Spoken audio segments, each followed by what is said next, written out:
Hello, this is Let's Talk About Myths, baby, and I am your host, Liv, here with another conversation episode. First and foremost, real quick, I am here with an updated group trip plan. So the one we released in the fall was too expensive, which I don't blame anyone. This is something where it has been kind of in the works for well over a year, and everything just keeps getting more expensive. And also, like, in that time, you know, a lot of things have changed about, like, people's ability to go places. And I respect all of that. So absolutely, I mean, honestly, I get it. For those who still can't afford this one or don't want to spend that much, reasonable. We are, again, hoping to continue on with more. We're going to take a little bit of a pause in the other ones just so this year can exist, because I have so many other book things going, but that is all very rambly to say that there is a new offering, again, with Thalassa Journeys. So again, this will be like a very nice, it's pretty luxurious.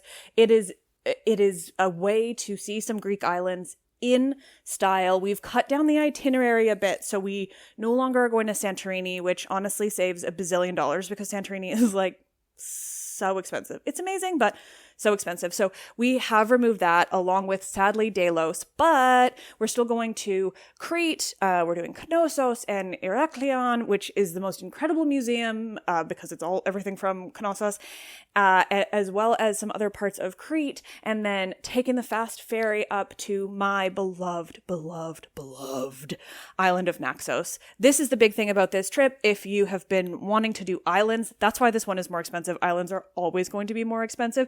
So again, we're going to have another mainland trip that will be less expensive coming in the future. But for now, if you are in a position and you want to see a couple of Greek islands with me, including my most beloved island, Dionysus's most beloved island, the place where he found Ariadne after Theseus abandoned her, which means like everything is named for Ariadne and Dionysus. It's amazing. And also it's where I snagged a cat off of a Greek mountainside with permission.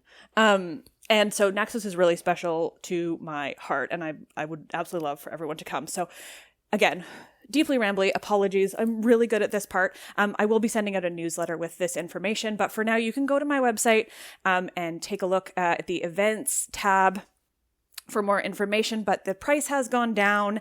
The dates have changed. We're now doing this in October, which also helped with the prices and the temperature. We would be together for Halloween in the world of ancient Greece.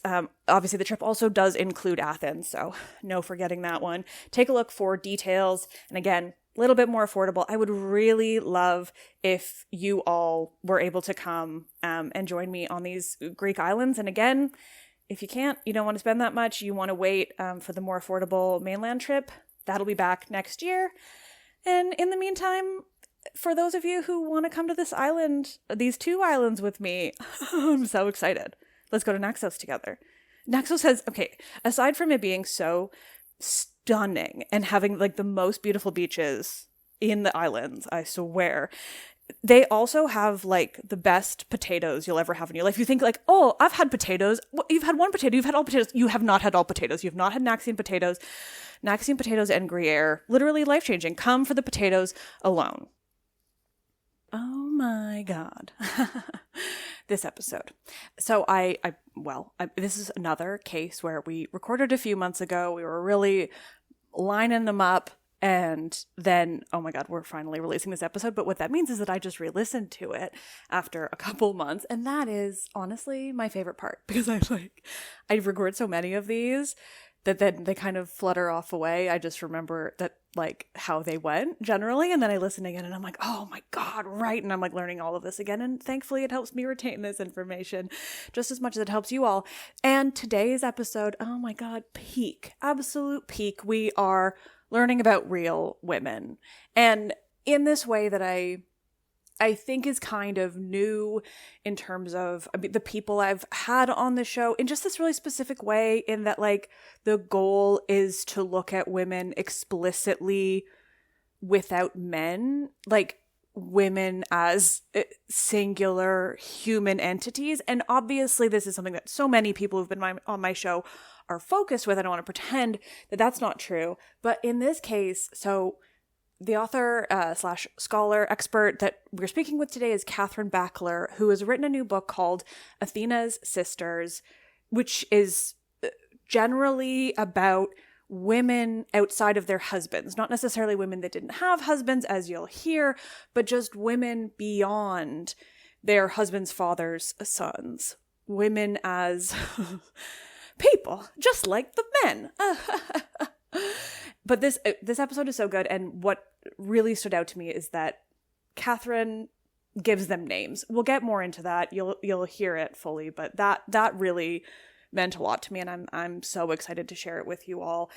And so in this world that just seems to be increasingly scary when it comes to not being a straight white man, this is important now more than ever, and I just am so thrilled that we can escape a little bit into this world of ancient women who accomplished a lot without including men in their accomplishments. And isn't that great for them? So, I no need for me to say anything more, honestly. You are absolutely going to love this episode. I am not remotely worried.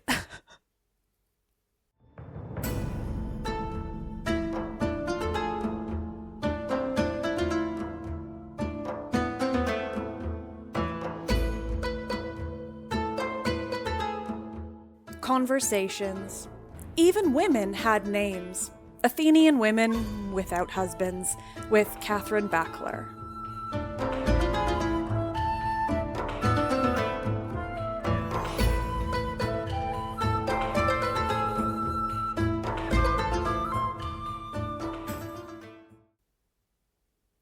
I just have to say, behind the scenes, Michaela and I got this request about your book, Athena's Sisters. I'm going to forget the subtitle, but I remember it being so good.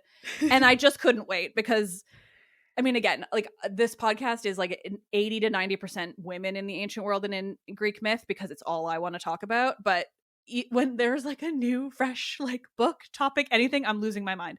So you're studying like not only real women in Athens, right? But like, can you maybe just a little introduction about how you started on this? I'm just so excited. Yeah, for sure. Thank you. No, it's really exciting to be here, and it's lovely to be able to speak to someone who's also really excited about it. Yeah, so the book came about partly because, well, interestingly, so in my last year of my undergraduate course, we did this paper called Sexuality and Gender in the Greek and Roman World, and you know, we were thinking about Athens and women in Athens, and there kind of seemed to be this sense that, well, women in Athens get married and then they're wives, and women are wives and whatever. Yeah, they disappear forever and never do anything ever again. Yeah, and there's this kind of that's what's the most important thing about their lives, that they're married, that they're having children who will grow up to be citizens. And I guess I was like, they can't all have been married for a start. I was like, you know, just somehow statistically, there must have been some who weren't. And that kind of got me thinking. And I was like, oh, what if I went looking for single women? Oh my God. I'm so excited. Sorry. Right. But then what I found was I was kind of I was trying to track these women through their lives. So I went to the orators, the speech writers who are kind of writing legal cases for courts. And because there are women in there, because lots of the cases are around property, so they're around families, what goes on in families, or sometimes they are about kind of status, and because in Athens, after halfway through the 5th century, you have to be the child of 2 Athenian parents to be an Athenian citizen, right? So despite the fact that women wouldn't count as citizens in terms of like all the rights, but they did count as citizens just in terms of creating more citizen babies. Right. It's kind of fascinating, this question. And it's become it's become this really big question, and particularly there's this amazing scholar called Yasina Block who was like, actually women were citizens, and she's not the first person to have kind of argued that, but she makes the kind of fullest case, and she's like, look, if you think about citizenship as being about belonging, if you think about it as being about kind of having a stake in your city and acting on behalf of your city, women do all of that, and I mean that's true, and I think that's really important, but I still I mean basically my view is the same as yours. It's sort of citizenship in inverted commas for me in a way, because I think the Athenians themselves seem to think about citizenship as being about political participation, and that's something that's really important to them. And that's why towards the end of the 5th century, when there are efforts to limit political participation, they get all up in arms. And if citizenship weren't so closely about political participation, they kind of wouldn't care so much. So anyway, so I was looking for these single women, and so I was following women through these legal cases, and it was interesting trying to kind of dig them up, because the other thing is that there's this very strong convention that men don't use women's names. It's understood as being really disrespectful to use a woman's name. So my god, right. Okay. So if I were a woman, I'd call you Liv, and that would be fine. Right. But if I were a man, I'd be like, oh, I was having this podcast conversation with the daughter of whatever your dad's name is, or right. And my dad's name is Daryl, and something about that is like the funniest it cracks me up outcome. As well. When I'm teaching this, I'm like, so you have to understand that I'd be like Katherine, daughter of Gary, and again all these like names that are so like culturally specific. But and so you're kind of finding these women, and there are kind of these efforts to kind of hide them in the speeches. Sometimes there's this one really interesting woman whose first husband is kind of involved in all these political intrigues, and her second husband's like executed, and so she's got these 2 marriages, and she's a widow, and she's moving around from house to house. But the speech kind of tucks it into a little subordinate clause, and it's like, when she'd done this and this and this. And I was like, there are these really rich lives going on here. Can I find out more about them? And in the end, the book, well, it stopped being about single women because I was following these women, and I was like, again, that category also isn't helpful. Women are single, and then they're married, and then they're single again. And the ones I found really interesting were women who don't know whether they're single or not. Oh, wow. And there's this one case in a speech by Lysias, and it's this woman whose husband has gone away on like a naval expedition, and he dies, and her dad, who is also her husband's brother, right? She's married to her uncle, which is the thing that they do, right? Yeah. He finds out that her husband's died, but he doesn't tell her. And for this whole year, he doesn't tell her, which is kind of interesting because he does this partly as a way of financially abusing her. It means he's got kind of control of the property. But I wonder whether it's, I mean, I would think of it as a kind of psychological abuse as well. This kind of, this kind of an effort to control. But anyway, there's this whole year where she thinks she's a wife, but actually she's a widow. And they also found this tablet from a question that a woman asked the oracle at Dodona, and she says, is my husband dead, and should I bury him as a dead person, and like should I do the rites for him as if he were dead? And she just doesn't know whether he's dead or not. And that must have been really common because communications are very poor. There's not kind of identification of bodies and that kind of thing in a kind of straightforward way. So it just so the book started off, this is amazing.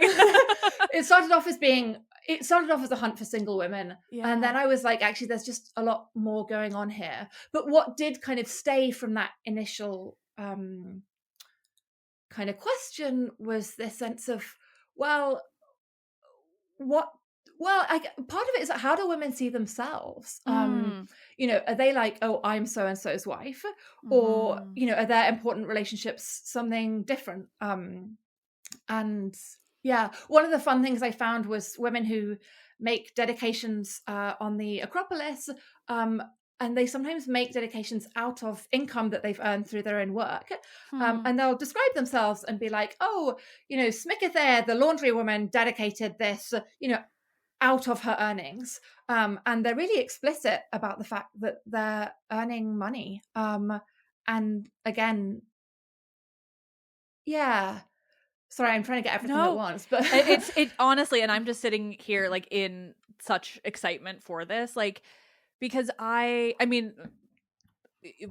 this is my favorite type of conversation, which is just that you're like answering all these questions that I have, but I don't have the academic wherewithal or interest in like actually finding them out myself. I just want other people to come tell me, which is honestly so perfect. And that's why what books are for. Well, and exactly why I've made this job apparently exactly what I need, which is just that I get to have cool people come and tell me these things, and I get usually free books too, so I'm not complaining. The dream.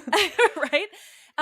But like the thing I think about constantly, literally all of the time, is these real women, but like you're asking, like, what did they think of themselves? I think about this in relation to the real women, and I think about it in relation to mythology.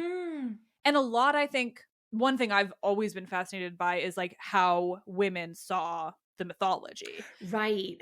Yeah, because so much of it is based in these very same ideas of like patriarchal control, right? Like by way of these stories of gods impregnating every mortal woman they come across, right? It's all about this narrative of like women being controlled in various ways, and obviously that's like a very dark reading, and it's I think a lot of it is dark. It's true. It's like and it's the myths, they seem kind of light, but then when you kind of break that down and you just realize, like, I just think about these women growing up in that world where all of your culture stories are about how men control your body, how they decide that like because you can procreate, you are like their property, but also like this thing that needs to be controlled and watched. And so much of these myths are based in this like very Athenian need to control paternity, and these questions about like, could your baby have a different father, and is it Zeus or is it like some guy down the street? And I've just always been fascinated with like how they saw anything in that world because of all of these external factors that we can see. And I just think they must have been like, obviously there would have been a whole swath of the different reactions to it, but like any kind of internality, I guess, about women is like all I ever want to hear. So I'm thrilled. I love that you started this based on single women. As a very happily forever single woman, like that's a particular interest of mine in that world, is like these women who maybe didn't have interest is relative, obviously they didn't necessarily have the choice, but like women that didn't become wives and mothers, like what the hell did they do, and how cool is it to learn?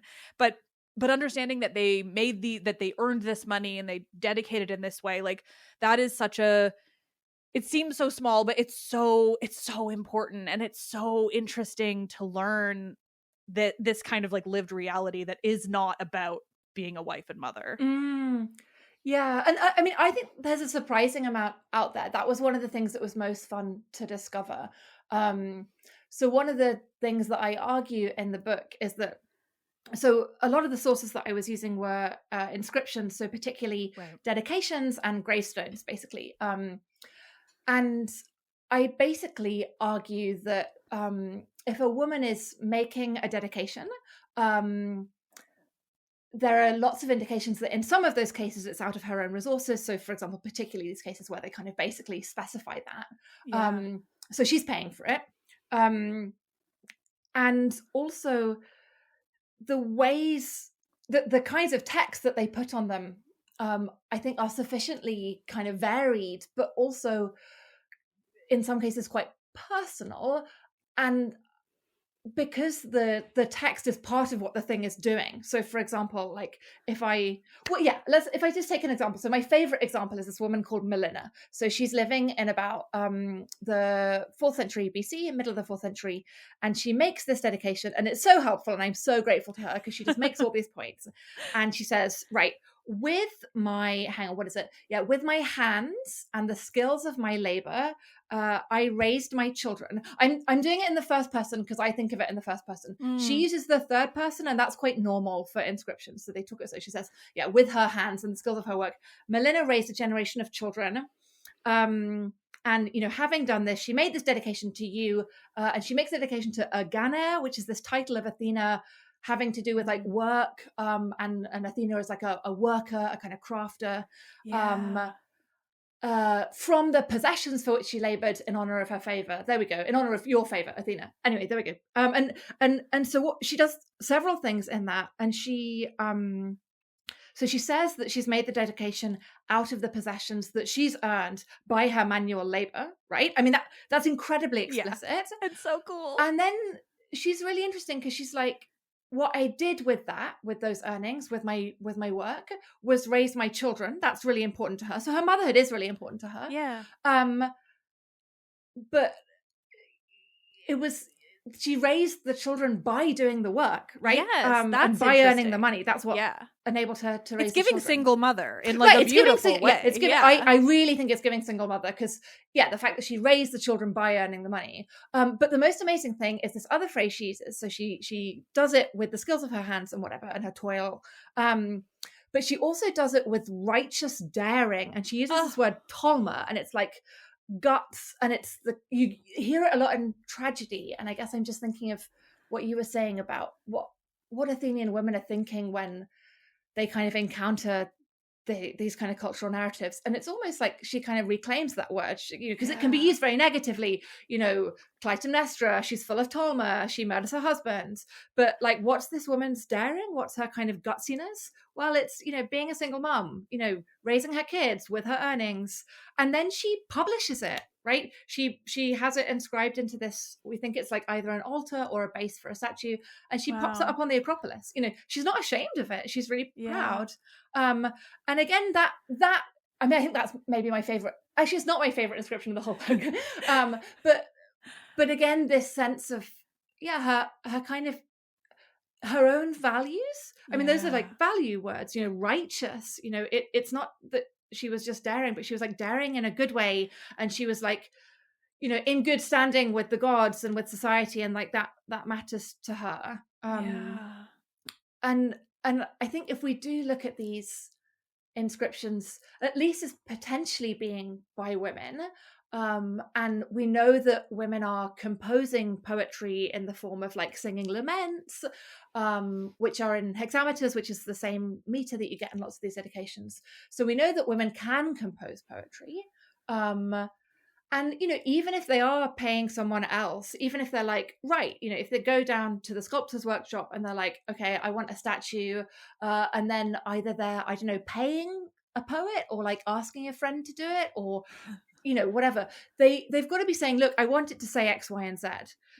Someone who's just like, oh, you want a dedication to Athena? Great. I'll say, Melina dedicated this to Athena. No. She's been like, no, I want you to talk about my kids.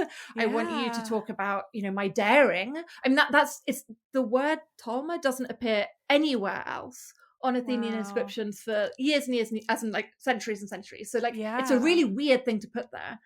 So I think that's so cool. I think that probably is hers, like her word. I need to get into inscriptions, except again, this is something I just need other people to come tell me. I don't want to actually go into it myself.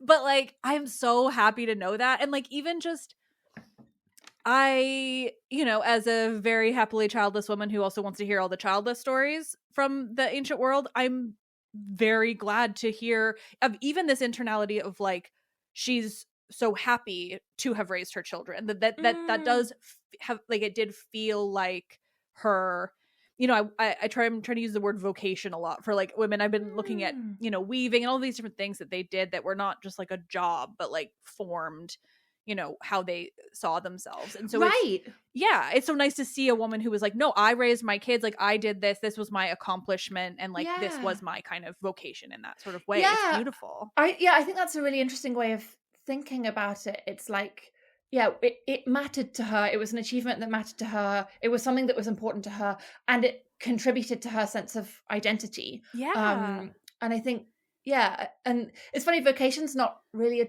term that I've thought about for ancient Greek women somehow, but that the way you describe it does make sense. It's, what do they do that is part of who they are? Yeah, and like it just, I feel like when it comes to women in the ancient world, it's the thing that we're lacking like 99% of the time is what they felt like made them who they are, and we have it for all the men, like either they're poets or they're orators or they're, politicians, all of these different things. We know what they were and like how they conceptualize themselves within like their connection to society in this way, right? And we just don't have that for the majority of women. And we have like a handful of things that we know that they did do, but then also most of it tends to be biodegradable, and so like doesn't survive, right? Like, and I've had conversations recently about like weaving as a profession and all, and sort of how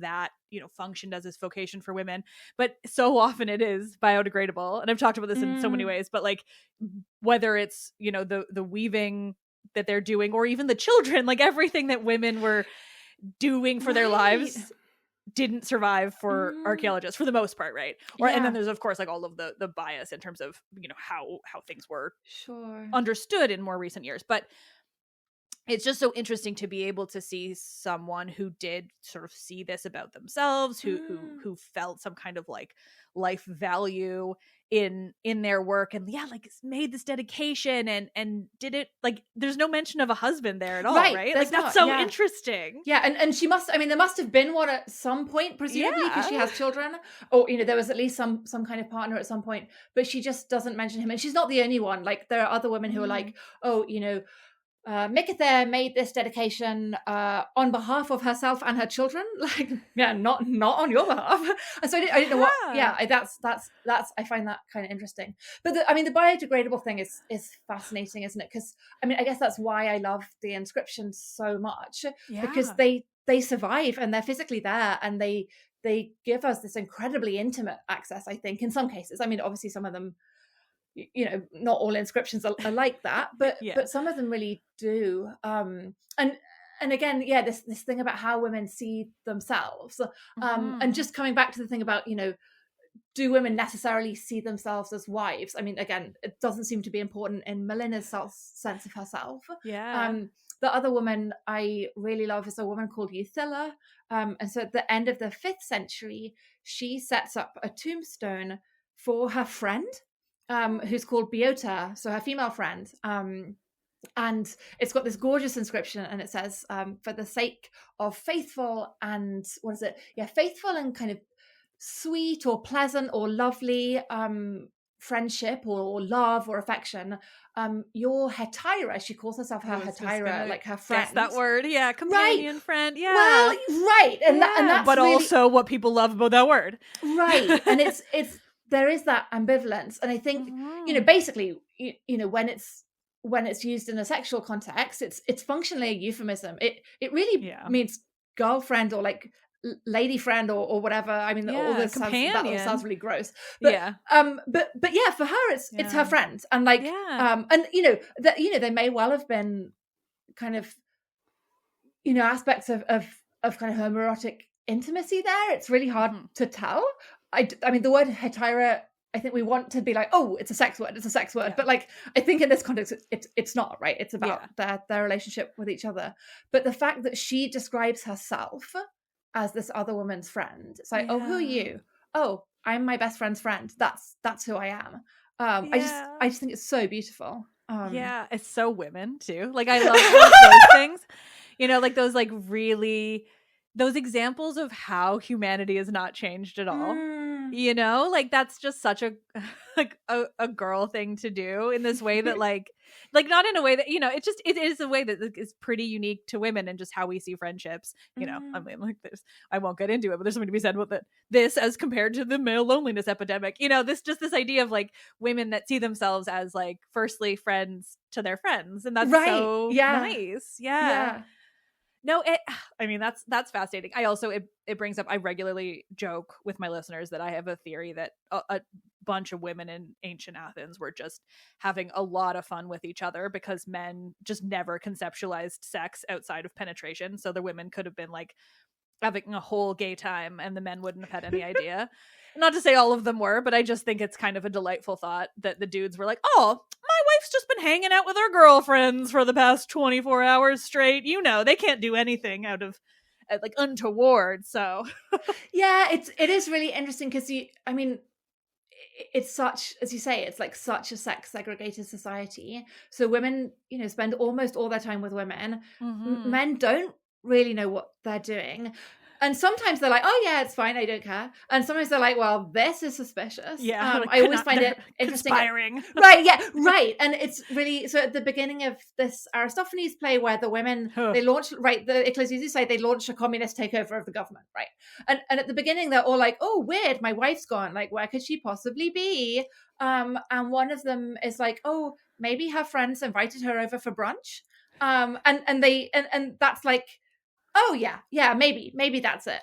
And so there's, on the one hand, that to me as a historian, I love that, because on the one hand, it tells us that women do that. They go to each other's houses for brunch. And I think there tends to be the sense that like women sit at home on their own all the time. No. They go to each other's houses. They don't like, they kind of sneak around because, they don't want to be seen as like a woman who's like walking in the street and everyone's going to say nasty things about them. But they definitely go. They're at each other's houses all the time. And it's both like not suspicious. Oh, don't worry, she's probably just gone to her friend's house. And it is suspicious because obviously in the play, it is actually a government takeover.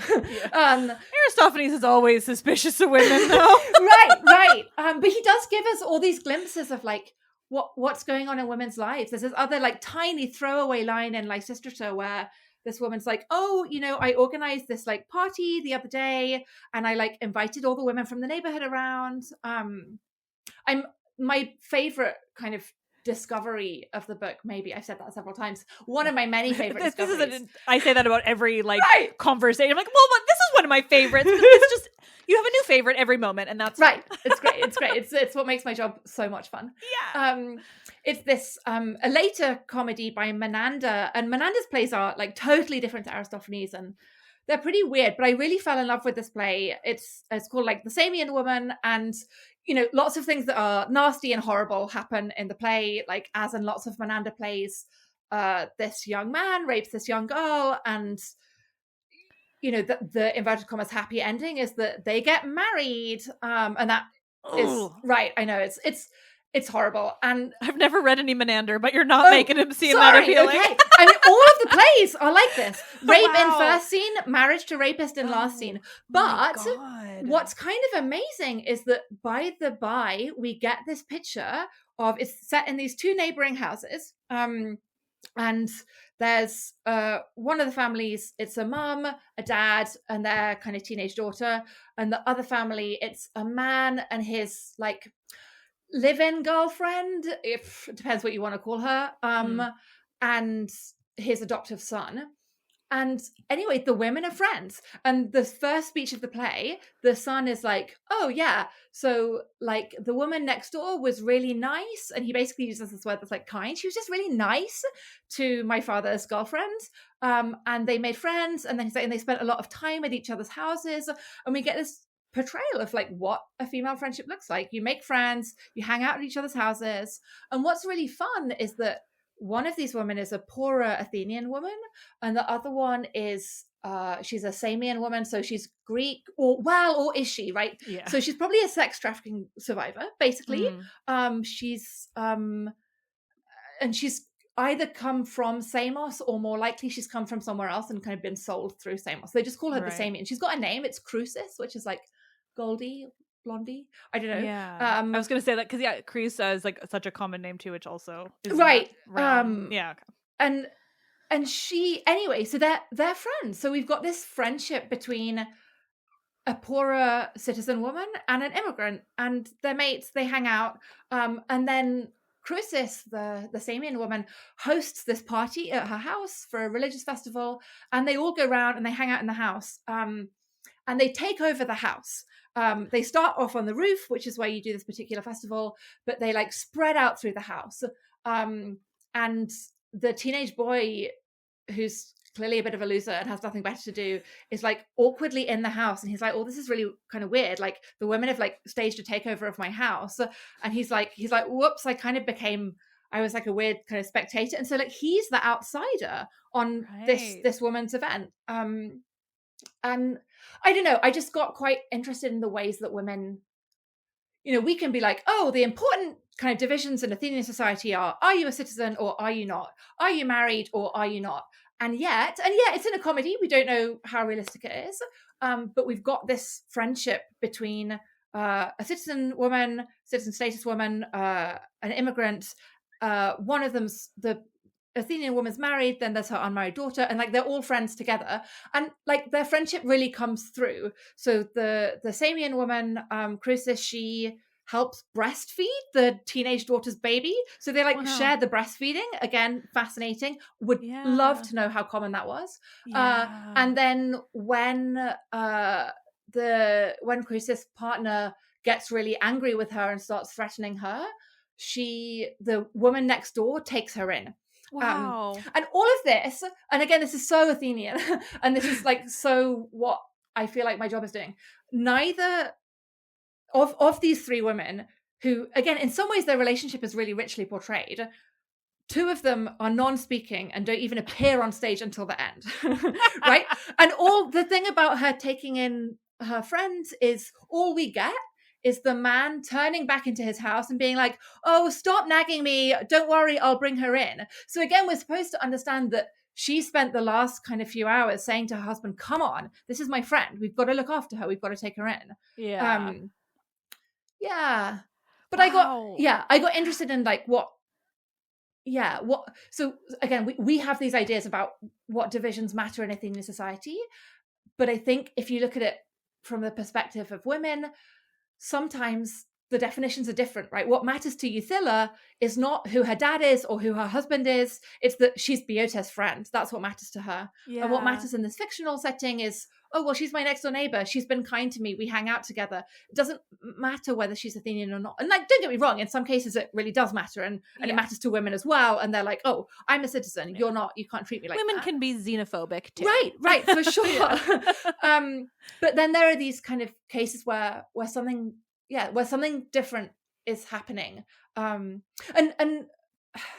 religious festivals seem to be a case where that happens because, again, women kind of stage a sort of takeover, right? So you've got in this festival in the Menander play, they take over the house. I have to ask, sorry, that festival that starts on the roof, is that because there's one that's like associated with Adonis too? That's right? the one. That's the one. It is. Okay, yes, I'm so proud of myself. Yeah. No, it's the Adonia festival. Yeah, and they make like little gardens or something. They make little gardens, and there's like a ladder. Yes. Yeah. Okay. And they have the kind of slightly creepy thing, is that they have like dolls, which I imagine is like life-size dolls of Adonis, and they're like mourning over them. And they're like grieving them. And there's this one scholar, Chrysanthi Papadopoulou, and she has been like, well, you know, lots of women, and this brings me back to the woman that I was talking about right at the beginning early on, where she doesn't know whether her husband's dead or not. Lots of women don't have a body to bury, right? Yeah. So when eventually her husband did turn out to be dead, and her dad admitted that, she couldn't bury him because he was, you know, buried over on, well, in what's now Turkey, and so this scholar's argument is that, you know, this is a way for women to kind of cope with their grief. They can kind of handle these bodies and be like, look, I never got to hold my son's body or my husband's body or whatever. There's this really creepy passage. I love it. It's amazing, but it is so unsettling. In the Agamemnon, and it's this big choral song, and it's like, oh, you know, we sent our sons off to war, and then Ares, who's like this kind of merchant, you know, he took the sons and he like sent them back as ashes, and the adjective is like basically neatly packed. Wow. They're all tucked into little funerary urns, and like that's emotionally really hard. Yeah. If it's women, it's a really important thing for women to be able to do, is to like look after the body of a dead person. Yeah. And I just think it's a fascinating idea that the Adonia is about. I mean, it's about all sorts of things, but one of them is maybe about coping with death, basically. Well, mythologically, that makes it Right? complete sense. But that's, of course, that would be it. And it is the cultural practice around women grieving was so specific and like such a large part that I would imagine it would be very difficult to not have any kind of body to grieve over or anything like that. Yeah. But it's also, I mean, that as you say, that cultural practice is really important. Like it's really important financially, because so in Athenian law, basically, if you are someone's heir, it's your job to bury them. So like if my parent died and I was the heir, which I wouldn't be because I'm a woman and whatever, but anyway, it's kind of the social contract. I inherit, but I bury them, blah, blah, blah. So it becomes really important who buries who. And we have a couple of these legal speeches where there seems to have been like a fight over who gets to bury the body. And so again, it's this thing, and it's so prominent in like Greek tragedy, but also you get a sense of how politically potent it is in tragedy, right? So obviously the obvious example is like Antigone. It's her burying her brother is kind of this political act, because it implies that she's kind of endorsing him and his campaign for the kingship. And similarly, Electra, she like goes to her dad's grave, and she's really bothered that no one else goes to the dad's grave, because it's all about his kind of, again, his status and legitimacy as king. And so those are all happening like on the mythic plane. But then in these legal speeches, we're like, oh wow, there actually were these disputes, and like it mattered financially which woman is burying the body. Yeah, that's so interesting. So when it comes to like these the legal cases and the speeches that you're reading, like, I mean, I know there are a handful of that become, I would say, like meme level famous. I'm thinking of Freeney. And then I'm gonna forget all the details, but I had been reading about Neaera, but I've forgotten. I remember just being like, this sounds interesting, and I need to go back and read the whole thing. And then it's long. It's actually a surprisingly long. It's fascinating. It's totally fascinating, but it's long. So did you like were any of those kinds of I guess what I'm just asking is like, do you have more examples of like really interesting women from those court cases? Because I think that would be so unique, because we're getting it like through the voices of the men who were like arguing the cases, but like they're all about women, and so often become like kind of mythologized in their own right. And some of the myth stuff comes out as well in the speeches. There's this one speech where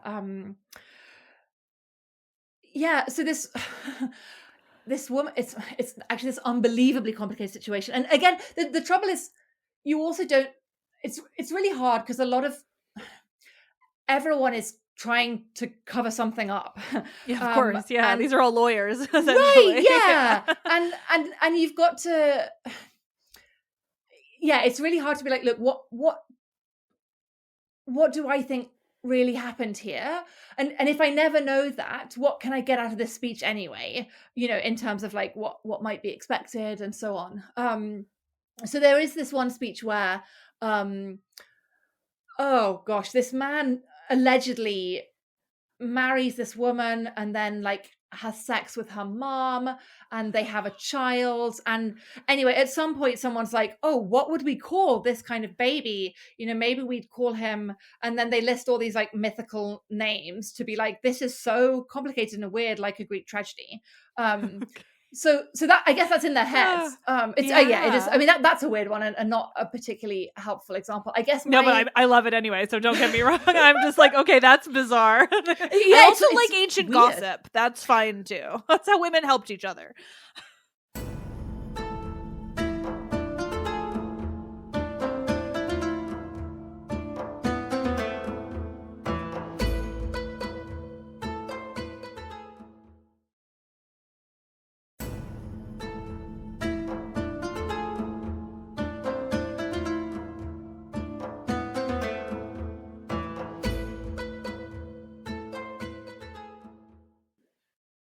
So my favorite thing for ancient gossip is so Lysias 1, which is, so basically what's happened is this guy he's murdered someone. This guy has murdered someone.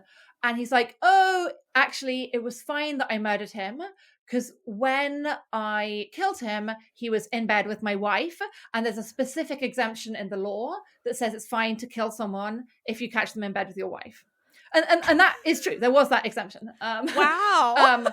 In practice, Yeah. like for obvious reason, that wasn't the norm. And he's all like, oh, I didn't really kill this guy. In fact, it was the law who killed him. And like, I was just an agent of the law. Anyway, so he's doing that own thing. But in the meantime, we get this picture of their family. And because he's really invested in being like, we were a really good upstanding family. I kept really good care of my wife. It's Sounds not like my fault that she was having sex with someone else. But then he's also got to be like, he's got to make the jurors think that the people judging the case, he's got to make them think that he was stupid enough that this affair was going on under his nose. Anyway, we get this amazing picture of this woman and her relationships. And again, how much of it is true, how much of it is not, we don't know. But for me, one of the most interesting things is that she's friends with the guy's mum. So the husband is all like, oh yeah, she was having an affair with this man. And one of the turning point for me was when I realized that she and this guy's mama had gone to the Thesmophoria festival together. Ugh. Oh my gosh. And he's The so horror. he's like, can you believe it? Can you believe it? This was like the worst thing that she did. And it's kind of interesting because there's this sort of implication that right at the beginning, he's like, oh, all the trouble started when my mom died on me. And it's always a woman's fault. Right, it's her fault. Yeah. She died. And he's like, well, the reason that her dying was a problem was that this couple, my wife and this guy met at her funeral. Okay, fine. But in fact, maybe it's that like the mother-in-law's job is to like keep an eye on the woman. And again, it's that thing about men are not spending their time with women. So like they're keeping an eye on their wives is mostly like delegated to their other female relatives. Anyway, so mum dies and now my wife is like, who knows what she's up to. And she seems to have like got herself this alternative mother-in-law. She's like picked herself a mother-in-law. She's like, yeah, this, and again, who knows? But I just find it fascinating that relationship is kind of important enough for him to mention. And he mentions it because he wants to be like, look, this wasn't just some casual affair. Like she was kind of half in this guy's family, half in my family. Whose kids are they? We don't know. But there is this sense that behind some of these relationships are relationships with women that we just don't see so prominently. And again, and there are several cases like that. There's this one where it's this unbelievably tedious property dispute where like there's a river on someone's land, or like it's not even a river, it's like a stream on someone's land, and it like flowed onto someone else's land, and like their grain got wet, and like now they're suing each other. But what's really interesting is that these two men are suing each other, but their mums are friends with each other. And there's this line about like, oh, well, their husbands used to be friends, and then their husbands died, but they were living near to each other, so they became friends, and they used to visit each other. Again, this thing like, what does it mean to be a friend of someone? Yeah. You hang out at each other's houses. And then there's this bit where the flood happens, and one of the women invites her friend around and is like, oh, all my stuff's flooded. And she like goes around and she's like, oh, look at all this flooding. And again, like that is what would happen if my house flooded. Yeah. I'd like call my friend up and be like, oh, all my stuff's wet. Can you come and help? Or even just, can I just moan to you? Yeah, about exactly. This, I just want to complain. Right? That's like half of friendship is like, please just be here for me while I bitch about my life. Right, yeah. And then what's really sad about it is that then one of the sons is like tries to use that as evidence against her son, and so it's anyway you've got this thing where the mums are friends and the sons are like at each other's throats through the law courts. But again, this glimpse of women who have these kind of full rich social lives. Oh, I'm obsessed with all of this. Again, like, this is I love them so much. Yeah. They're like yeah. my women. One of the things. Sorry, go on. Ones. No, I'm just rambling because I'm really just excited. So please, one of the things. One of the things that I decided quite early on. So again, with all these women, particularly the ones in the legal cases, because they're being talked about by men, the men are not using their names, right? There are one or two cases where they do, but it's like absolutely exceptional. Their wives and mothers. Right. Yeah. My wife, my mom, so-and-so's sister. There's this one thing where someone refers to this guy as like, oh yeah, he's the man who's now married to the daughter of my opponent. And it's all, anyway. But I was like, I can't be doing with this. I can't write a whole book about these women if every time I mention them, I have to be like, oh, so-and-so's mum or so-and-so's wife. Particularly, particularly these women I was looking at where, they're someone's wife and then they're no one's wife and then they're someone else's wife. And it may not even be paramount to them that they're the wife. Another relationship might be more important. And again, thinking back to Euthila, she doesn't describe herself as anyone's wife. She describes herself as Boeota's friend. And I was like, I can't be doing with this. So I was like, right, they all had names, right? They obviously all had names and they would have referred to themselves by their names. We know from Aristophanes' comedies that when women are talking about themselves, they use their own names. Women use their friends' names. And I was like, right then, they're having names. So I took this amazing book called The Lexicon of Greek Personal Names, and it's just a list of all the names that happened. And I was like, right, I'm just going to pick names for them. And, on the one hand, like the chances that these actually were the real names are obviously tiny. Like, I'm not saying this was her name. I'm just saying, she had a name. Yeah. And she deserves to have one here. Right. Too. Right. Yeah. And that makes me so happy. That makes me so happy. But there's something genuinely misleading about just referring to a woman by certain relationships because it can't ever give you the whole picture. Mm-hmm. And I think it also shows up that it's in some ways it's kind of more true insofar as it reflects a truth that was lost. She had a name, she used the name, and in some ways it's also conspicuously not true, right? It's almost certain that it wasn't the name. And I think that maybe says something to how we do some of this history, right? There's stuff that is true, but we can't get at it, but we can kind of signal that we know it's there. And then there's some space for imagination.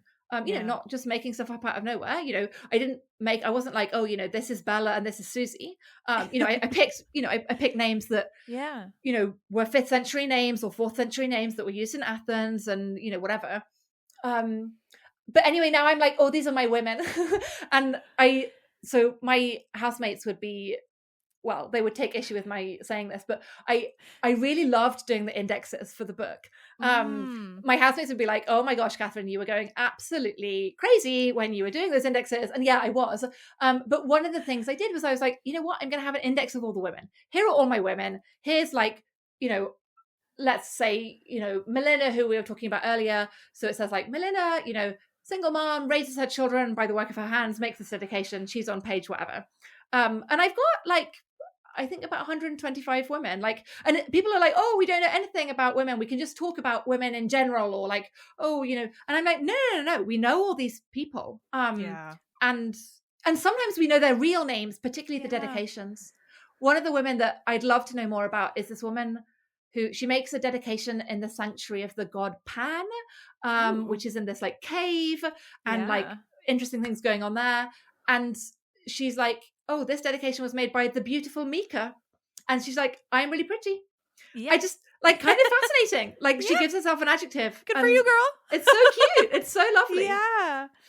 No, I mean, like what you said about, people describing the way we can study women. Like, I think that's so common to just, I mean, from my side of it, this show started with me just telling myths with a kind of feminist bent and then turned into something much bigger. But it's always been about just like my fascination with women in the ancient world and in mythology specifically, but also with like how with how they've been interpreted over the last few hundred years and like what that has given us, because people love to say stupid shit like you know, well, the women, they just, that's what they did back then, that's just the way it was, so we can't, you know, place any kind of criticism or question it or like, you know, like you're saying, like they had names, it's not wrong that you gave them names, they deserve names, and just because history didn't preserve their names because the men didn't find it relevant does not mean that they don't deserve names. It made me think of, because I always come back to the mythology side personally, but I've been thinking so much about Hesiod's catalog of women because I mean, I think the idea of a catalog of women is very fun. I think Hesiod's is like, well, he was fucking crazy, but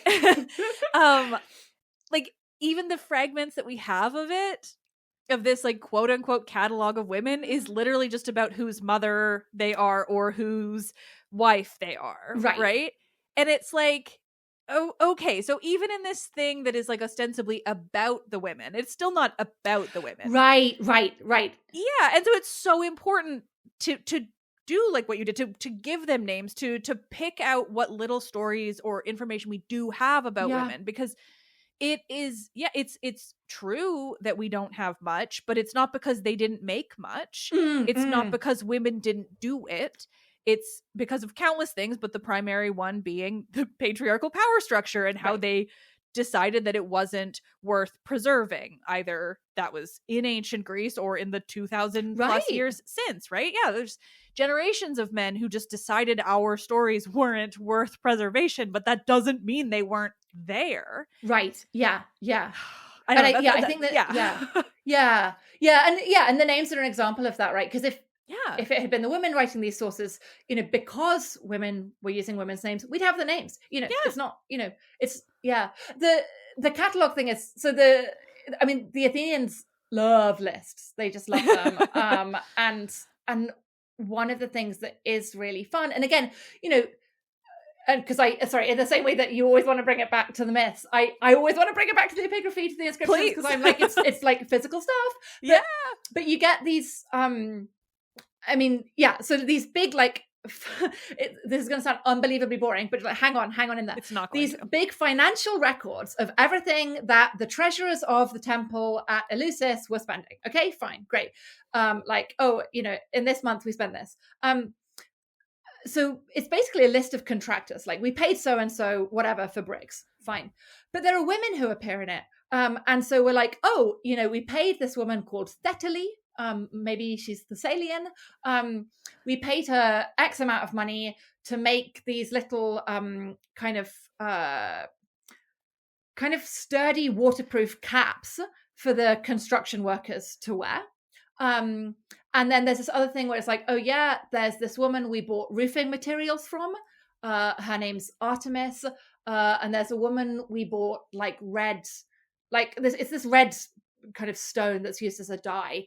And again, you know, these are women, like if you went to the temple at Eleusis, well, where's the roof from? Oh, well, it's this woman who like imported the roofing material. And like, oh, you know, all that lovely red decoration, where's that from? Oh, well, there's this woman called Soteris who like, you know, imported this stuff. But what is fascinating is that there's some of the scholars have kind of gone head over heels to be like, this couldn't possibly have been a woman. Sure, yeah. And to the extent that they're like, oh, this couldn't be a woman called Artemis. It must really have been a man called Artemidas. That's not a Greek name. Or it must really have been a man, not a woman called Soteris, very, very common name at this time, but a man called Soteridas. Again, like that is in fact a name, but not until centuries later. And I'm like, what if it was a woman? What if, you know?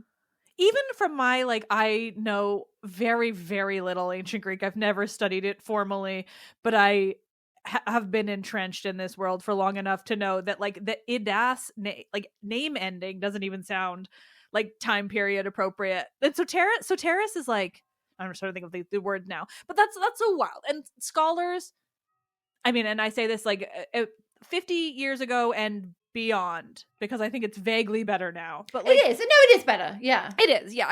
It's not good enough, which is why I say vaguely. And like, it's only been getting better in the last 20 to 30 years. And like, it's been over 2000. So it's just think, we're a little late in the game. But just this idea, like the amount of bending over backwards that people have done to like erase women in even just the last century is like unhinged. Like even on the mythology side, like the number of things I've encountered that are like written by scholarly men who completely bastardize the surviving sources, which are already inherently not friendly to women. Like the surviving mythological sources are not nice to women. And somehow these modern men find ways of making those texts, those stories, like 100 times more misogynist. And I'm just like, how do you do it? Like, how do you manage that in this? Like, I read this, there's this one very, very popular book of just generally a Greek myth retelling of everything. And this author manages to make the story of Pandora even more misogynist than Hesiod's, which is like to be truly, like, how do you manage it? That man thought that women were like the worst thing to happen to men, and you still managed to make that story, like inventing new details to make it, more demonizing to women. And I just think it's so simultaneously like infuriating and fascinating how threatened they are by women to like erase us out of everything. Like, oh, she couldn't have imported building materials. Right. She would have exploded. Like, what do you mean? It's just this, it's, and then you get this kind of cycle where, as soon as you said, well, women couldn't do X, they couldn't do Y, then when you find evidence for women doing X or Y, you're like, well, it couldn't have been a woman then. And it just becomes very circular. And then women can only do the things you expect them to do. And it's sad, isn't it? Because it's such a waste of effort. It's a waste of everyone's time and effort. Like, why? And it's funny what you were saying earlier, this kind of, I sometimes see it as a kind of pessimism where people are like, oh, it's just too bad that we don't know anything. And I'm like, actually there is more out there than you think, if you go hunting for it. And I think, I hope that's where the effort kind of can go. Well, and there's certainly a lot of us doing it. I know, thankfully, from experience of how many people come on my show. But I do have to I have to share an anecdote now because of what you said about, like, once it's decided that a woman can't do a thing, then when they find evidence of it, then they have to backtrack. So a while back now, I had on Emily Hauser, who's become a friend, and she wrote the new Mythica. Have you read it? Yes. It's I haven't fully read it yet, but I've talked to Emily enough to know it's amazing. But one of the stories she tells a lot, it will stick with me forever, which is that, like, there was I think it was like a Mycenaean grave or somewhere like Bronze Age-ish, a grave of a found. They originally I think that they originally decided it was a warrior, yes, because there was like a long blade in the grave. So naturally it had to be a man, right? And then later, however much time passes, and the DNA or the skeleton is sexed as a woman.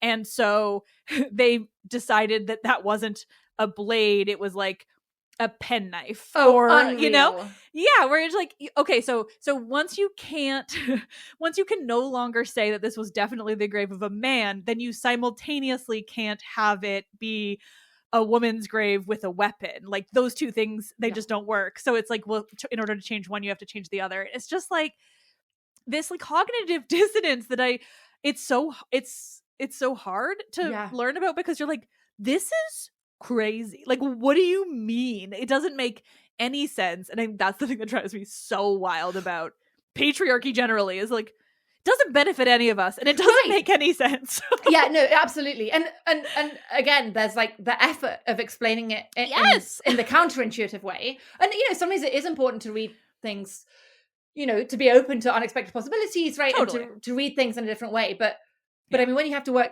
that hard, and like when you were so sure that exactly. Like, of course there are instances where things do get reevaluated in legitimate ways, and that's good, and that's what we do as historians. But absolutely, it's the working really hard to be like, well, it just couldn't be like this because of my ideas about, and of course, we're all in danger of falling into that trap of course, trying to bring our own ideas and what we want to see and whatever. But it is, it's frustrating.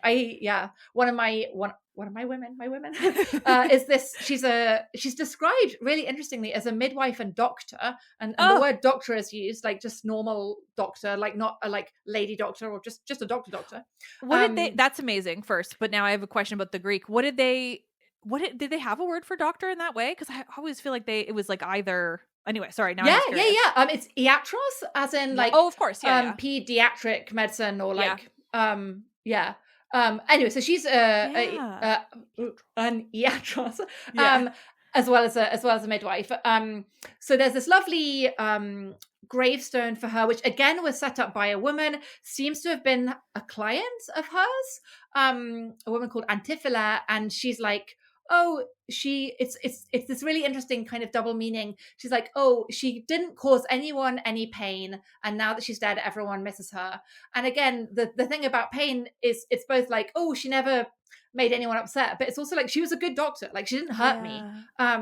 And I think particularly, if she was a midwife and doctor, maybe she's like a gynecologist, I think probably. And what's really fun is on the tombstone, it shows these two women holding hands, which is what you often get on tombstones, and then these 4 children of different ages. And usually you'd be like, that's a mom and her kids. But in this context, these are probably the children that she's delivered and then looked after. So it's like, a professional success story. And I think it's really moving that her female client is like, she didn't cause anyone pain and everyone misses her. And like, here are probably my children who she raised and they're alive thanks to her. And I think that's wonderful. But there's this other monument which says, we now can see, if you look properly at the top, it's got Phanostrati, this woman's name, at the top. And then again, there's this poem about how she healed this woman, Asclepius, the healing god, healed this woman through Phanostrati. This idea of, the god, the healing god working through this doctor. But up until really, really recently, people were like, it says Phanostratos at the top. It was a man. Sure. Yeah, no, of course. Yeah. No, I'm obsessed with that. I have another friend, Christy Vogler, has done a lot of work on like ancient medicine and women in ancient medicine, but she usually works, I know, over in like Sicily. So now I'm like, okay, well, I'm gonna have to tell her all of that because that's the coolest thing I've ever heard. Because I know like the history of it is more often than not, women are witches and men are doctors, right? And so I mean, I love to hear that we at least have some examples where they're like, no, she did the doctoring too. We don't have to give her like a totally different misogynist title. Yeah. She's just, she's a doctor. But like also, I mean, having the evidence of like, I don't know, that one moves me. Like that one, any of these stories of these real women just fills my heart with so much joy. But like that kind of acknowledgement of like value and like the work and just like contribution to society and culture in such a way, and like getting that like acknowledgement, that recognition is so cool. And I mean this woman must have been an amazing doctor, right? The 2 different families were like, right, I'm going to spend a lot of money putting up a monument for this woman, and it is really sweet because the second one, the one where they initially had the name wrong, basically what seems to have happened is that this girl's mum has got sick and the girl has prayed for her mum to get better, and then as she understands it, Asclepius has healed her through the action of this doctor, and they've put up a statue of this doctor, seemingly this woman who's a doctor. So again, they're very aware of how her skills and her contribution healed this woman, and then her dad has like paid for the monument. So again, this sense that like, the daughter's really worried about her mom, and then they've got this doctor coming in and she's kind of helped, and again I don't know if you've ever read any of the Hippocratic stuff about gynecology, but like it's unbelievably grim, right? I've had it been told to me again by aforementioned Christy Vogler, who went through some stuff that broke my brain on this show, and so again, just the fact that you'd be like, what do I remember about that doctor? She never caused me pain. I just think that's really beautiful.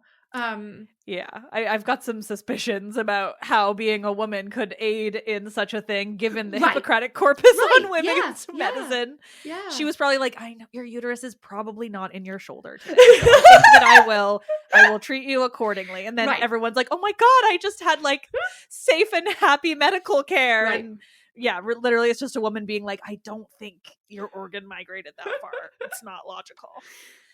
Like, yeah, that's so I'm obsessed with all of this. Is that like also like time period wise, were you going pretty I'm just trying to get a sense of like what kind of time period you're looking at for all of it, but specifically that one? Yeah, so she's middle of the 4th century BC. She is. Wow. Did so you go far after classical period at all? No, so so basically I was like, I'll do the 5th and 4th century.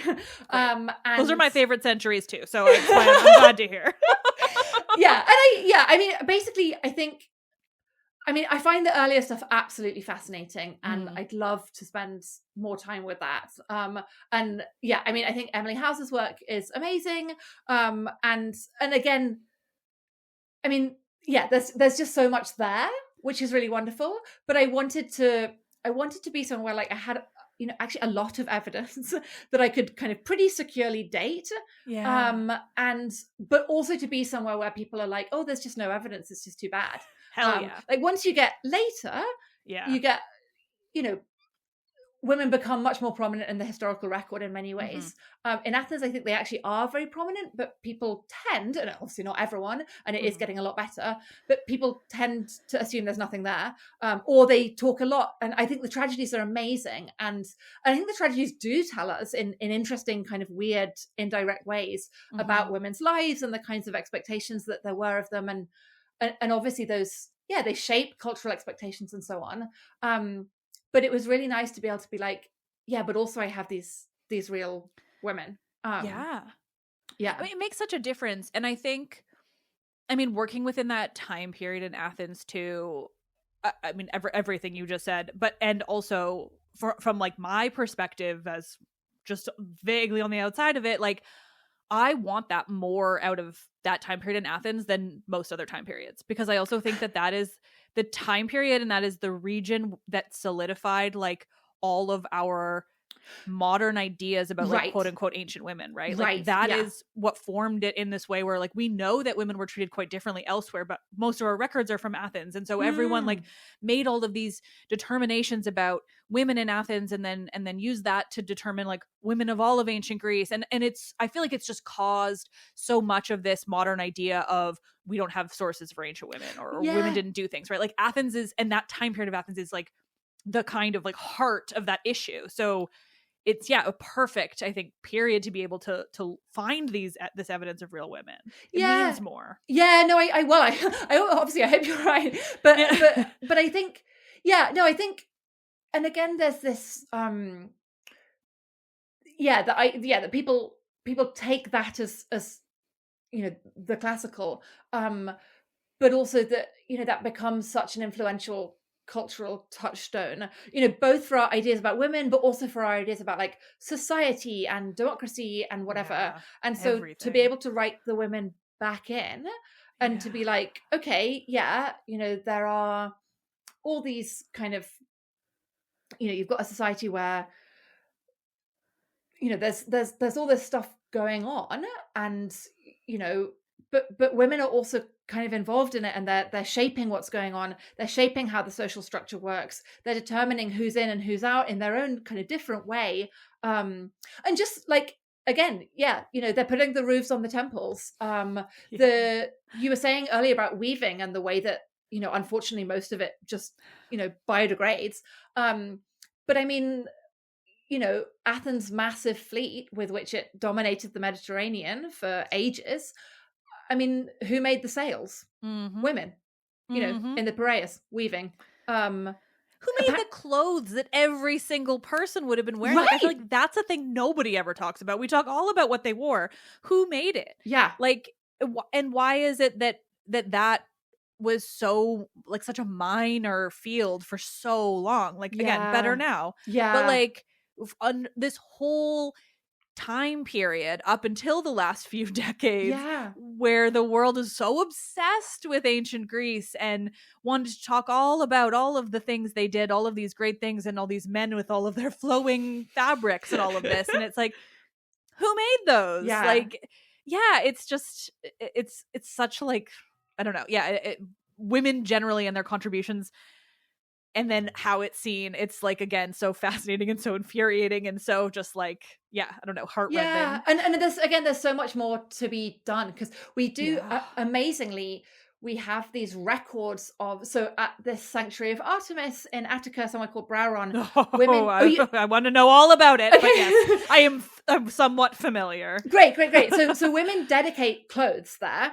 And again, because the Athenians love lists and they love knowing exactly what's in the temple and exactly how much it's worth, they make these unimaginably detailed lists about all the clothes that are there. So they'll be like, oh, there was this, tunic that had like a stripy purple border.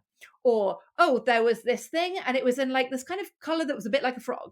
Oh my God. It's amazing. It's completely amazing. Yeah. And they're like, oh, there's this, piece of fabric and it was really expensive, or there's this piece of fabric and it's like really worn out. And you get, again, impressions about things like fashion. So like Persian sleeves come in for a while. And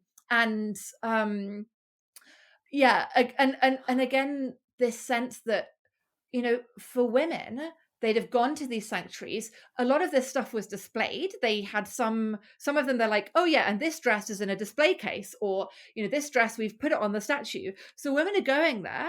And we also think that they're labeled with the names of the women who made and dedicated them. And they'd be like, oh, wow, look at that dress. That's really gorgeous. Look at that border. It looks like a fortress. That's one of the adjectives they use, border like a fortress. And oh, so-and-so made that. Oh, amazing. Oh, I must learn to do that. And again, so, we think a lot about like men's competition and like politicians trying to one up each other. And again, there's possibly this whole sphere where women are like, oh yeah, well, that woman, she's the best at doing X, Y, and Z, but have you seen her designs on X, Y, and Z? And also, some of the descriptions of the designs are amazing. There's one where this woman has woven this thing of someone pouring a libation to Dionysus. Again, like just, the skill to do that. Just incredible. And we get it all this detail. That makes me so happy. Weaving has become my big obsession lately, just because I think, it's this like very visceral thing you can like latch onto of this like very important contribution that women made, but also because all I want to know is like what they were weaving. So I'm thrilled to know about that. I always think about, the Ovid's Arachne, and I want to know like what level of reality that could have been based in, and stuff like that, where it's like, what detail were we getting, that's so exciting.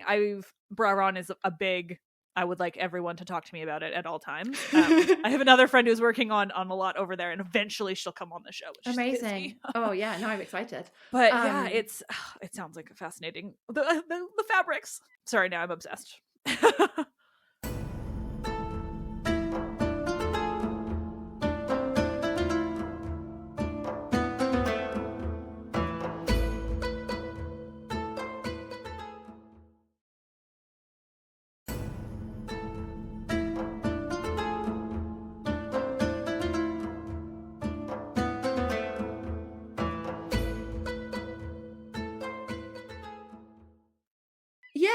And I think, again, just as, women spent, these things were unbelievably time consuming to make. And women would have spent so much of their lives doing it. And again, it would have been, I don't want to romanticize it. It would have been like backbreaking, and they'd have been like, achy, and their fingers would have gone funny. But it was also sociable. There's this amazing pot. It's in New York. I went to see it for my 30th birthday because I love this pot so much. And it shows something I would do. It's amazing. And it shows kind of various stages of textile production. But is it the one? Yeah. Yes, yeah. Yeah. I'm like putting my arms up on my podcast. Yeah. The one where so there's the one where they're doing the weaving on the loom, but they're also like doing the spinning, and they're also weighing out the wool so that you've got the right amount of each color and whatever.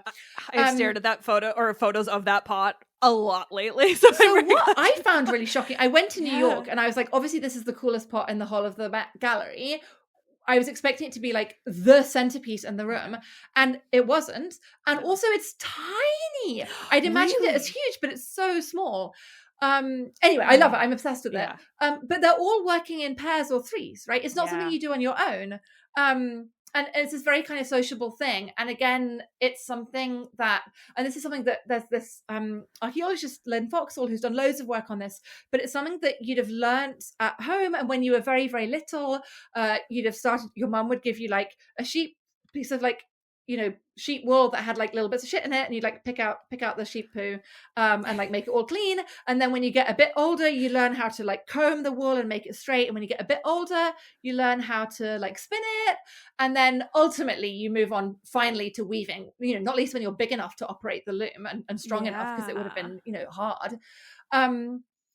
But the thing I found unbelievably moving is they've found these loom weights, which are the things that you hang on the bottom of the loom so that you get the tension right. One of the only things that survives time. The only things that survive, right? Yeah. And some women stamp them.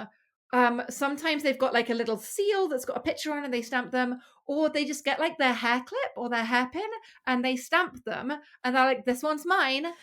Because again, it's this incredible kind of precision thing. And I've read scholars who are like, oh yeah, weaving is like, this kind of undifferentiated, non-skilled thing. And I'm like, what? Oh my God. This and absolutely not. Again, you'd see why you'd get used to. It's like if you're used to typing on a laptop and then your laptop breaks and you have to borrow someone else's, and it feels really weird. And it would have been like that so much. So it's really important that you've got your loom weights. But the thing that makes me want to cry is that they have found some loom weights with the same stamps at different sites. And the hypothesis is that like mothers would give their daughters matching loom weights, and then the daughters go off to their new families, but they've got that thing that reminds them of their mom and how they learned to weave with her, or reminds them of their sisters. It kills me every time. And so they found those in Athens as well. Some amazing women back in the 1950s kind of catalogued all these stamps. And again, they're really interesting. And the two that I find most interesting, I think, so there are some which we think are stamps of Penelope. And just coming back to what you said about, what do women think about these myths? But again, is there something there where they're like, oh yeah, I'm a bit like Penelope? And I think of the woman I spoke about earlier. I call her Diagnete, the one where her husband's away and she doesn't know whether he's dead or not. Again, like Penelope is, if you know the story, which people would have known, she's a kind of touchstone for you. She's a woman whose husband went away to war, and you just don't know whether he's dead or not. And so maybe she resonated with them, or maybe it's just the weaving, right? Maybe you're like, I want this woman who's really famous for weaving, and I'll have her stamp on my loom weight. But you also get stamps of Athena quite often. And again, you kind of expect that in Athens. They love Athena. They're really proud of her. But she's also goddess of weaving. But right, she's goddess of weaving. And I like to imagine that these women, a bit like the woman Melina I spoke about earlier, who was the single mom, and she'd made this dedication to Athena because she felt that Athena had like favored her work. Again, this is a religious society where you ask the gods to help you with something in whatever their kind of sphere of influence is. And I can imagine that women were like, oh, Athena, can you help me with my weaving? And there's that kind of stamping in, that she's kind of involved in the process. And again, it's all this stuff about, it is very easy to be like, well, we just don't know what was inside women's heads. And like, obviously in some ways we don't, but like we shouldn't give up. And yes, like exactly. We can make some good informed guesses. Melina they were still gives people. Us some clues. Right, they're still people. And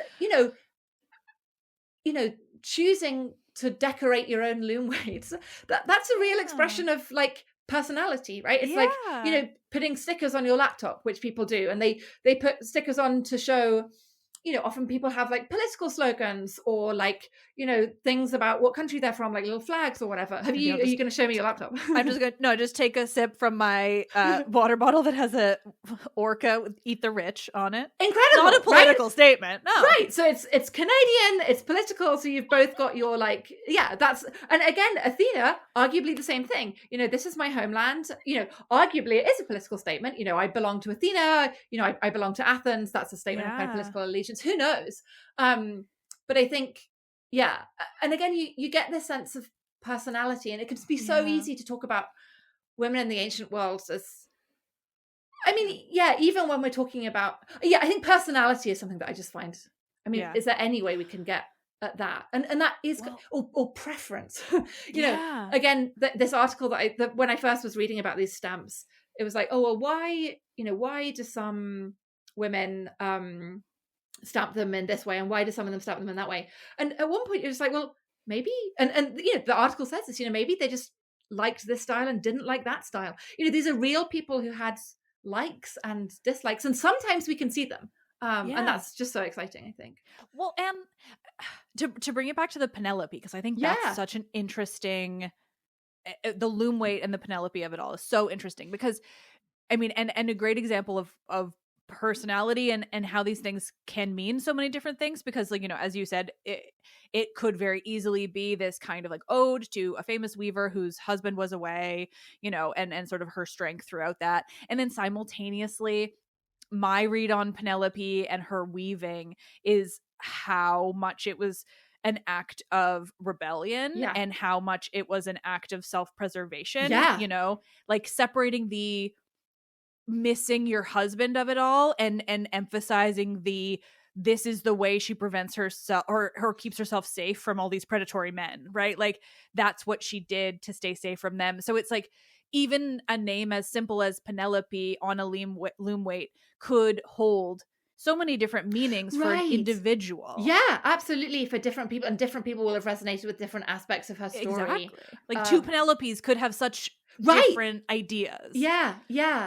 I always think, I always think it's this kind of effort to try to stop time, right? Or to try to control the narrative, to try to be like, okay, Homer, you're marching on with this tale, and I'm trying to stop it, and to live the same day again and again and again, just to kind of stall. Groundhog Day, but with weaving. That's a very specific age group reference that I realize not everyone gets anymore. It's a movie. I know it's not. I've never seen it. I just know what it means, Great.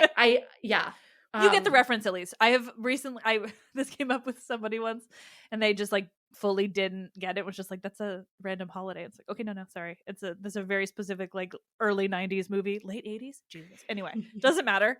But that is what that's what you're implying. But it's like, like living the same day, one after. That's just, I don't know. But in an attempt to like stop time, to, as you say, to keep her safe, or to prevent her having to make a decision she doesn't want to make. I always see it as like a bit of a battle with the author. I see that as Helen in the Iliad as well. There's like, he's telling his story about the war of the Greeks and Trojans, and she's like, and I'm telling my story, and you're telling it through this poem, and I'm telling it through this textile. Oh yes. I really could think about and talk about this stuff like literally forever. See how we're already at an hour and 20. It's not hard. No, like I'm so thrilled that so many people are doing this work on real women, because like I mean it matters in so many objective ways, but also it just feels so good to be able to talk about these real women, as these people outside of wives and mothers. And if they want to be seen as mothers and wives, that's great too, but without this assumption that they're not so much people as they are just like characters in a man's life. And again, I mean, lots of, as I say, lots of them will have been wives, not their whole adult lives, and lots of them will have been mothers, but they were also other things as well, and they didn't necessarily see themselves primarily in all contexts as mothers. They were people. Who'd have thunk it, exactly. That's the thing. Like so much of learning this stuff is like just being like, okay, but it's just that they were people too. Like, I use this argument all the time because I am obsessed with Euripides' work specifically because he wrote women as people, and and we're talking about Aristophanes before, and I think in the Thesmorphoriads it's so interesting how Euripides is turned into this villain, and all the examples are like, oh, he wrote these like terrible women doing terrible things, and I just read that and I'm like, he wrote women as people women as people in the same way that men are people, and that they are good people and sometimes they are bad people, but they are people. And it's just so interesting to me that even back then the men saw that as like an insult to women, and I think I'm so curious how the women might have seen it, but I just think it's a good reminder that just like, oh, women have always just been people too, and it's weird we have to keep saying this. It's a fun one because it the premise of the play is based on the fact that women, well, they're like readers of tragedy, right? They're they're kind of audiences of tragedy.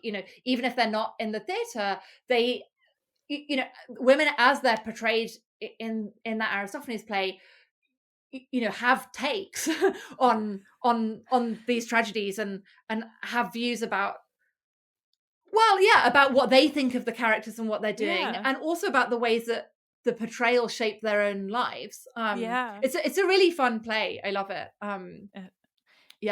I have a weird, I love that play, but I also don't like Aristophanes. So I say that I feel that about all of them. Like, on the one hand, Aristophanes is like a horrendous misogynist. I also I should put my cards on the table. I love Aristophanes, and that's fair. You can, because he is a genuinely amazing source for women, and also some of his plays in parts are actually quite funny. They are. So I'm just curious because I've read, I mean, I've covered most, I haven't actually covered the other one you mentioned, the Assembly Women one. Yeah. And I was forgetting the Greek name versus the English, but I haven't actually covered that one. But I've covered Lysistrata and Thesmorphoriads and Frogs. And like, I think, I mean, subjectively, like it is good. His work is like a good reference for ancient women, but I just often wonder like how much, because it's also so obvious that, like, I mean, he's writing comedy, so I often feel like he's also like satirizing women in this way, where I wonder how real it could have been. And I mean, this is obviously a question I've done a lot of grappling with when I've been using him as a source. And I guess just thinking about the ones you mention, so in Frogs, there's the bit where they go to the pub in hell, and they're like, these two women who run the pub are like, oh, Dionysus came and like he ate loads of food, drank loads of drink, and didn't pay. I'm really annoyed. And then they're like, I'm going to take him to court. and we get loads of stuff from this because obviously it's a joke, right? I mean, they're in a pub in hell. Like there's just no way that it's taking a god to court. Right, exactly. But we do get just so the again, it's these throwaway lines. The women both talk about, actually, I've got to tell the story. No, I am not going to use the person's name. I gave a lecture on this. How do I tell the story? Okay, so the women, one of the things they do is they call their legal representatives, and the term they use for their legal representative makes clear that they're immigrants, because immigrants had to have a kind of sponsor, basically, who could, manage legal matters and whatever. And the word for this, it's a totally normal, neutral Athenian word. It just means someone who stands in front of someone or stands for someone. The word is prostates, which on paper is written prostates, right? Yeah. And I was giving this lecture, and this student was like, "Oh, I'll read." I was like, "Fantastic, thank you." I was asking for, and she was like, and so she's reading, and I was so grateful to the student. And if she's listening to this, which I'm sure she's not, she's a fantastic student, and her work is brilliant. And she handled this so professionally. But she was reading it, and she was like, "Oh, let me go and call my prostates." And I was like, great, thank you so much for reading that. And we kept going. And then, but obviously, as I was like, oh, and the fact that the women call their prostates, and I saw her face and she was like, oh no, what have I done? But we all dealt with it very professionally. It was fine. Yeah. Anyway, sorry. That's the fun of ancient Greek. No, I mean, that is the fun of ancient Greek. But the fact that it's these two women and they both have different sponsors, which must mean that they're both immigrants and they're not related. And so the implication is, if you're wanting to make like a realistic pub, and obviously in some ways it's not realistic because it's in hell and Dionysus is a guest. But it's perfectly reasonable that the Athenians could be like, yeah, two women run a pub, they're both immigrants. That's a thing that we, when Aristophanes wants to be like, this is a pub, what he does is he's like, oh yeah, and the landladies are, well, I mean, landladies is the wrong word, but anyway, the staff are two immigrant women. And again, so like bits and pieces like that. I think I need to have more conversations like that because I love that. Because I can see how you take that as like, then you get this evidence of reality. Yeah. And I think that because for me, I'm always just reading it more as the play. Sure. And right. And it's so often it's like, you're just kind of wild, guy. I don't know. And I just like tragedy has always been my thing anyway, like specifically Euripidean tragedy. So I'm completely biased. It's fine. But I love hearing it in that way because that to me is like what I want to learn out of. Right. But I mean, obviously, like that's not, it's a pretty weird way to go about reading. Like, oh, what's the most interesting thing about the frogs? Oh, it's these two women who run the pub and like their particular legal status. Obviously it's not. I think Frogs, it's a fantastic play and it's interesting. And the other thing that I love about the Thesmophorius Zousoi is, so again, the scene where there's the man who's come to the so he's Euripides' like father-in-law or brother-in-law or whatever.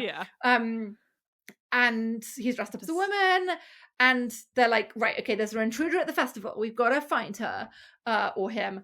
And then the kind of conversation that follows, again, it implies that all the women would know all the other women, or at least most of the women would know most of the other women. That in itself is interesting. The fact that the women are able to be like, who should be here and who shouldn't. And again, obviously, in reality, probably we didn't have poets in-laws dressing up as women to find out what women are saying about his plays. But, again, it does imply a picture where women are able to police who doesn't come to their festivals. And there's this amazing, maybe it's my favorite line in the whole play. They're asking him, he's like, oh yeah, I was at the festival last year. We did all the things that we usually do. And of course he doesn't know what they do because it's a big secret. And one of the like ID questions they ask him, it's like, if, when you call your bank, like, oh, what's your mother's maiden name? They're like, who was your tent buddy last year? Who did you share a tent with? Which woman did you share a tent with? And again, like, it's the only time we ever see this word, I think. But again, there's this like moment where you're like, oh yeah, it's a 3-day festival. Women camp out, they share tents, and that's an important relationship to them. It means something to be like, oh, Liv, who is your tent buddy at, like, I don't know, the Glastonbury Festival or whatever. Like, it's about what kind of relationship you have. And do women choose their tent buddies? Is it always like, oh, I always go with my mother-in-law? Or can they be like, oh, actually I go with my sister because, she's married to someone else now, but like we always get to spend these 3 days together. But again, this idea that there's this particular kind of friendship that is born from sharing a tent together, which unbelievably intimate. I personally hate camping, but I was holding really myself back from the joke. Right. Like, sorry, yeah, no tents for me. Yeah, right, yeah. But I kind of think, there's something. So one of my great sadnesses is Aristophanes wrote a play called Women Choosing Tent Sites, and we've lost it. It's gone. Well, that's a delight. Can you imagine? I would have killed to see that. And instead we've got like stacks and stacks of like philosophers that I'm not particularly interested in. And so much Menander. Much Menander. I love Menander. No, and there's nothing wrong with that. I just mean with the volume of Menander that we have as compared to the others. That's just the disappointment. Yeah, it would have been nice to have women choosing 10 sites. Yeah. There's a handful of Euripides ones where we know the title enough for me to know, like the one, the Daughters of Phorcys. Okay. There's a play, and I'm like, so either, I mean, ostensibly it's probably heavily about Medusa and the Gorgons, but then also features the Grey Eye, amazing characters, and they're like swans or something, and it's like all of these different weird things where you're like, oh, I would like to read that, please. I think someone's just got to be writing them somehow now. There's this woman called Lindsay Koo, who's this amazing scholar of specifically fragmentary Greek tragedy, and she's done this big kind of list of it's a lot more than a list, it's a kind of analysis and discussion, but of all the fragmentary tragedies that probably feature or even are largely about sisters. And again, loads of them, absolutely loads. Taking notes. Oh my God. Her name's Lindsay Koo, Coo. Okay, thank you. She's at Bristol. She's amazing. Now I'm like, okay, I'm gonna get my connections. That's fascinating. I just want to learn about all of this. I do think we could probably continue to talk forever, but again, we have already had an hour and a half. Do you have any weird, we like briefly touched on gossip, and I wanted to kind of talk about it more because I love the idea that gossip is just the thing that women invented to protect themselves and like share stories and things. But I'm curious if you have any like fun anecdotes that I might get out of you before I let you go.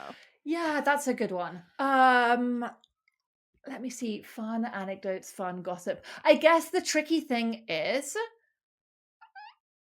getting at women's gossip and women's conversations is really hard, because I mean, all the things that I want to be like, oh, here's this scandalous story, are stories that like men telling. I guess one thing that I think is not quite gossip, but it's like fun, is, you know, again, would you believe it? It's another inscription, but this one is a bit of a pot, and seemingly this woman has like carved onto the pot Melis, so there's probably a woman's name. Again, there's been lots of argument, like, is it, isn't it? But like the majority of evidence is like, it's probably a woman's name. Melis thinks Alcaeus is hot. So it's this like, yeah, this guy, he's really cute. And she's like scratched it in the way you might like graffiti on a desk at school. Yeah. Which I think is, so I love that. So that to me has a kind of gossipy sense to it. What else?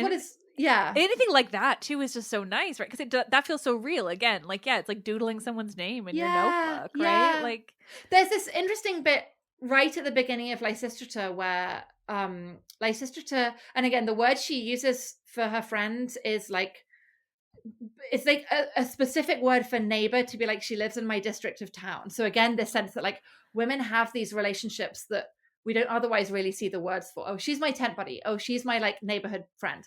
Yes. But anyway, this woman who seems to be a bit older than her is like, oh, you know, why are you frowning? Oh, you shouldn't frown like that. It doesn't suit you. It's a bit like, oh, if you frown like that, you'll get wrinkles. And again, it's this kind of, there's this kind of affectionate playfulness about it. She calls her like babe or baby. And so this sense that, women speak in this affectionate way. One of the things I read for this book was this article, bizarrely, it was an article about Japanese soap operas and about the way that gender is kind of done in these soap operas. And basically the argument was like, when men are writing women, they kind of pick up stereotypical features of women's speech, sometimes without really realizing it, and then kind of exaggerate it. And that's how they code for like, this is a woman speaking. But again, this sense that when women are talking to each other, it's this kind of affectionate, friendly, they're using pet names, they say nice things about each other's appearance. And again, it just feels, it feels very like real. Normal, like the same as now. That's what I love most, is like these realizations or recognitions that they were people just like us, and only so many things change. And how cool is that? Yeah. No, it's well, I mean, again, I could keep you forever, but I am cognizant of the time. So, I mean, is there anything else that you wanted to talk about at all that we haven't gotten to? Or I don't know. I'm I not don't think trying so. to I keep feel you, but like I'm we've also- covered a lot, Yeah. and I feel like, yeah, I mean, we've yeah. certainly. I I've think been. This has been thrilling. I guess, I mean, obviously there just is loads more, and that's really Yeah. exciting. And yeah, and I guess I'd also say, I mean, there are obviously loads of, as you say, there are like loads of people who work on this, and there's some really good work being done, and that's exciting. I just think it's a great Mhm. time to be someone who's interested in women in the ancient world. Like, it's a great time. And I think it's fantastic that there are, again, all these different approaches. You've got, I know you had Andromache Karanika on really Yeah. recently, and I mean, she's incredible, and her work was really important when I was thinking about kind of women's poetic composition and women's work, and I thought of so mentioning on. her at the top because I was immediately connecting those two conversations when we started. Yeah. Yeah, and obviously Emily Hauser as well. Again, incredible work. And what's fun about Emily is that she both does the kind of scholarly work and she does the fiction. Mhm. And there's obviously loads of stuff happening in fiction as well. Oh gosh, And yes. in some ways, it's all part of the same conversation. In some ways, they're doing different things, and I think that's good. I think they should be doing different things. But I think there can be a role for learning from each other. As scholarship gets manages to give us increasingly rich pictures of women's lives, I hope that that'll kind of enhance the fiction, which will be great. And I hope that people read the fiction and then get interested in the scholarship. But also, I think as academics, I think it is that, there's something to be learned from this. Okay, well, how can we think about this differently? And there's a role for historical imagination, not making stuff up, but this kind of like, how might it have been? And then you dig around with the evidence, and you're like, well, does this fit? Does it not? Yeah. Well, and I think that that's been done for men in history the entire Right. time. They just don't say it like that. They don't see it in that way. It's just like happens naturally. And so I think, it's just like, it's a good reminder that we're not reinventing the wheel here. Right. This is just literally like history. people with other perspectives reading history, Yeah. and all of history is viewed through the lens of the person studying it, and it's all based in this bias, and we are just simply like fresh eyes and ears looking at it and seeing new things, and like it's so cool and interesting, and I want to know everything about these real women, so I'm so thrilled to have this conversation. Well, thank you so much for speaking to me. I've had so much fun, and it's been lovely to hear from you, and thank you. I'm very, very grateful. Oh my god, thank you. No, this was just an entire thrill. Like I said at the top, I was not remotely worried. I'm very often anxious with new conversation guests I haven't talked to before, but as soon as I knew all it was talking about ancient women, I was like, oh no, we're just gonna have a great time. I'm not even remotely worried. So this was so much fun. I had an incredible time. Is there anything you want? Actually, would you mind reminding the listeners of your whole book title, because I forgot the subtitle? So I think if you just remember Athena's Sisters, that's fine. Yeah. As far as I'm aware, there's not another book out there called that. So it's Athena's Sisters, because you've got to have a colon, Reclaiming the Women of Classical Athens, by Katherine Backler. Hell yeah. It's just, literally that's all I had to see. And I was like, okay, no, we're having this conversation. And then like read more. I was like, okay, no, definitely. So I'm just thrilled. Thank you so much for talking with me. Thank you for doing this work. It's so cool. Thank you. Oh, and I mean, thank you for giving them names. Also, honestly, like just on a totally personal note, like I just think that's actually really important. Even if they weren't the exact names, like it is so important that we don't continue this idea that women are only mothers and daughters and wives. So it's lovely. Is there anywhere that you want people to follow you or read more or anything? Gosh, what a good question. I know. So sadly, I'm always like, oh gosh, I should have a Substack. I should make a Substack. But sadly I don't. What a good question. Not a clue. I should have an answer to that. No, that's fair. I also for don't my really own touch sanity, much social media. I'm like not on Twitter. Smart. If there comes to be, maybe there should be a Substack. Maybe this is the time to do a Substack. Anyway, but I mean, if you happily, I have a weird enough surname that if you Google it, you'll find me. And I love hearing from people. I love hearing from people who are students and thinking about these things, or they're just interested. And yeah, hopefully this is the beginning of other work to come as well. So yeah, I think weirdly Amazing. Google. Perfect. Also, if and when you have more work in this realm, you come right on back. Feel free anytime. I'm always so thrilled. Thank you so much. All right, lovely to meet you. Thank you. No, thank you.